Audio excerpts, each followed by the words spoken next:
right, yeah. Hello. Round of applause if your dad is dead. You monsters! You monsters! So the reason I'm asking that is that because 16 years ago, on April 1st, 2009, my mom was rushed to the hospital in my hometown of Buenos Aires, Argentina. And I arrived a little later that afternoon, and I see my sister, and my sister tells me, the doctor says that mom has brain cancer and lung cancer, and there's nothing we can do. She has only 6 weeks left to live. And my sister hugs me crying right away, but I don't cry. See, when my dad died many years before that, it was really bad for my family and everybody was a mess, especially me, being the youngest and having to be now the man in the family. So that day, when my sister tells me that my mom has 6 weeks left to live, I don't cry because I'm going to be strong for everybody in my family like a real man with the power of inappropriate jokes.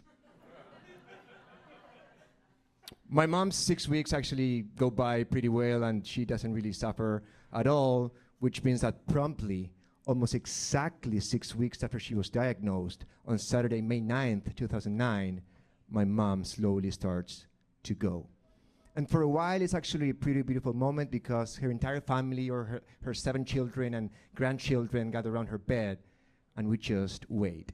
Now, I don't know if you have ever seen someone dying like that, but in case you haven't, what happens is that your body slowly starts to shut off, and eventually you start getting apneas. That means that every breath you take is exponentially deeper, but also farther from the one before. And it gets to a point where you don't know which one is going to be the last one. He knows, he's like, yeah, man, I've seen that shit before. For those of you who haven't, basically what my mother is doing in her dying bed is going like this.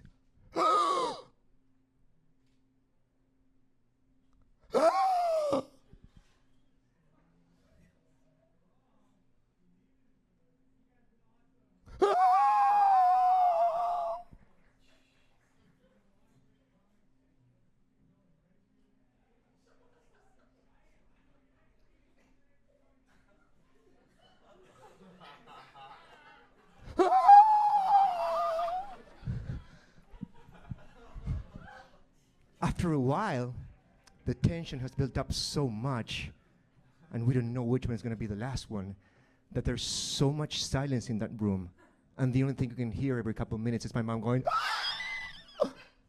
and I have to do something about this like the real man that I am, because she might be going, but we all need to come back. I need to come back, because I'm not going to cry, not now.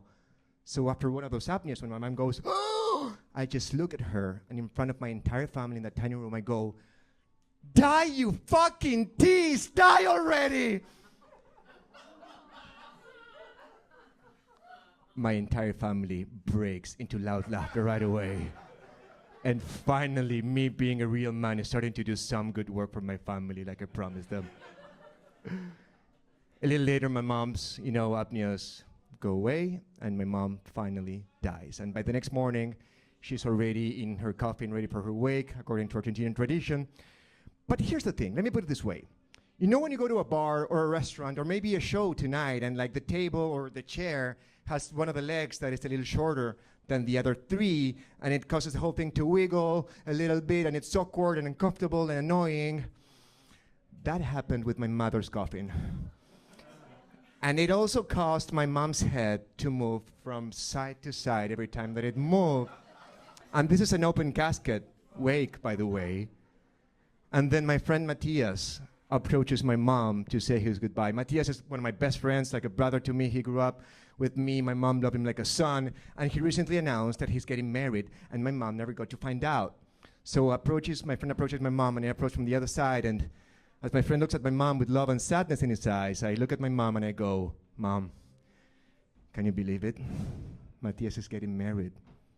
And as my friend continues to look at my mom, I very gently put my hand on the coffin and I start moving it.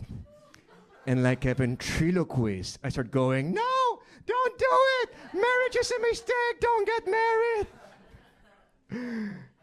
my friend is freaking the fuck out. But I'm having the time of my life. I do this the rest of the day with everybody who approaches my mom. I find excuses to tell things to my mom about them that would cause her to say, no, don't do that. And I laugh the entire day, but nobody else does. But I get it. They're busy crying, so I'm busy here having fun for them like a real man. The next day, my mom is cremated, and that is the end of it. By Tuesday, I'm back with my band playing, and halfway through my rehearsal, I start getting this pain on my chest, and I feel like a bubble in my throat, and it's changing my voice, and it's sounding like this for some reason. And I'm rushed to the ER, where they tell me that I have emphysema, and I have to spend 48 hours in the ICU.